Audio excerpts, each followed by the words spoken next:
Hey everybody, it's Eric from epautos.com, your Libertarian car guy. I'm going to do a quick walk around here of the 2016 Hyundai Sonata. 16 is mostly a carryover year. The Sonata was all new last year. The chief differences between the new 16 and the all new 15 are that all the lower trims get a new updated touchscreen display, which I'll show you in a minute. It's 7 inches now. The top of the line Limited still has the 8-inch display, but all the LCD screens get an updated infotainment suite, including some interesting new apps for Android and also from Apple. So we'll show you that in a minute. Some interesting things about this car.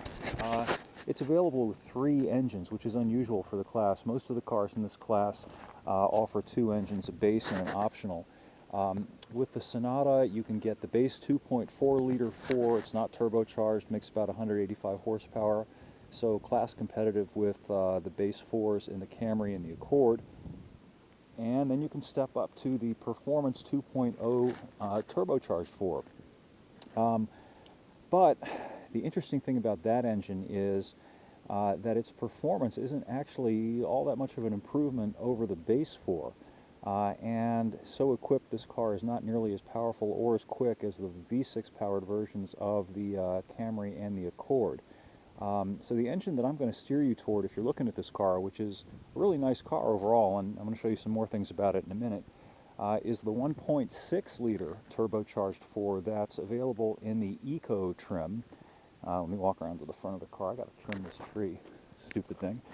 Anyway, it only has 170 horsepower, but it's a really torque-rich engine, and Hyundai teams it uniquely with the 7-speed automated manual.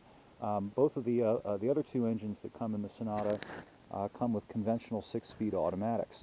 And interestingly enough, the 0 to 60 performance of the 1.6 is virtually the same as the performance of the 2.0T, and slightly better than the performance of the 2.4 non-turbo 4, and it gives you exceptional gas mileage, 38 on the highway. And to give you some sense of how good that is, it's only about a mile behind on the highway the rated efficiency of the Camry Hybrid, and the hybrid version of the Camry costs several $1,000s more.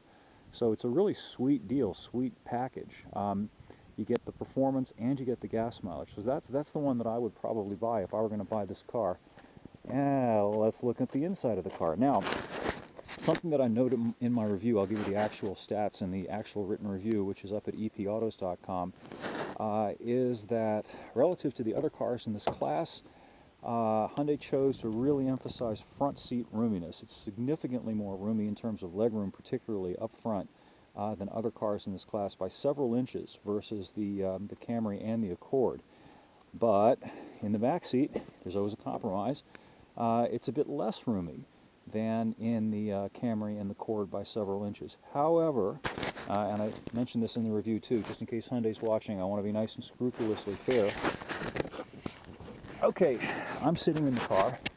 I'm 6'3", and as you can see, I've got that much, what does it look like, about 5 inches between myself and the back of the front seat here. And the front seat is set up for me, a 6'3" tall geek.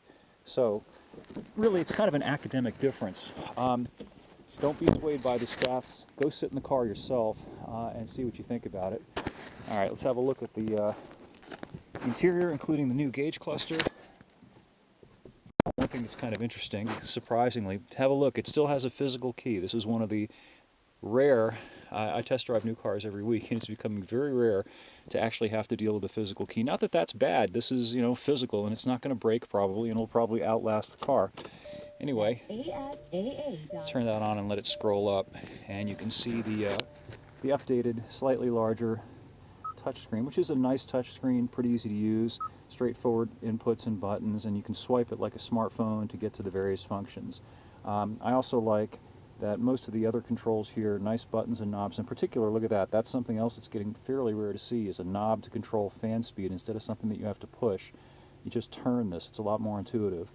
And the same for the temperature control. I like that a lot. Now granted, this doesn't have dual zone or 3-zone climate control, but it's kind of ridiculous when you stop and think about it that you're supposedly going to have warmer air on this side of the car and cooler air on that side of the car. It's all the same air. I'd much rather have something like this. Your mileage may vary. Other minor things, little detail stuff. I like that you've got 2 power points right here up in the front of the center console, and look at that, they're very accessible, they're easy to see, and the same goes for the USB port and the aux port, both right there. Nice cup holders, nicely positioned too. They're actually aft of the gear shifter and off to the side, so you're not that likely to bump into this thing and spill your drink everywhere. And one final point, I really dig this drive mode thing now. Other manufacturers are copying this, not the drive mode thing, the auto hold thing.